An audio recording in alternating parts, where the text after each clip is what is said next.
চুপি চুপি চেহারা একটা পালকের সাথে বহু চুপি। গতকালকে প্রায় শুক্রবার দিনই অনুষ্ঠানটা হয়।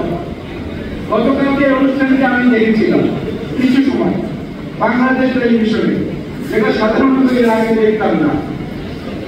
অনুষ্ঠানটির নাম হচ্ছে ইত্যাদি। ইত্যাদির একটা থিম সং আছে, আপনারা যেগুলো শুনে থাকেন, থিম সংটা খুব মজার।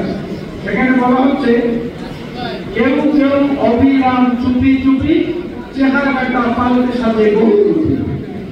এই বহুরূপীদের খপ্পরে পড়েছে এখন বাংলাদেশ। এই বহুরূপীদের খপ্পরে পড়ার কারণে কখন কোথায় কি অবস্থা তৈরি হচ্ছে এটা বুঝতে বুঝতে অনেক সময় লেগে যায়। এবং বিএনপির জন্য হচ্ছে একটা মহান ধৈর্যের পরীক্ষার সময়, বিএনপির জন্য এটা হচ্ছে নেতৃত্ব দেওয়ার সময়, বিএনপির জন্য এটা হচ্ছে জনগণের আকাঙ্ক্ষার বাস্তবায়নের জন্য যে কোনো ত্যাগ শিকারে আবার মুক্তিযুদ্ধকালীন সময়ের মধ্যে প্রস্তুতি নেওয়া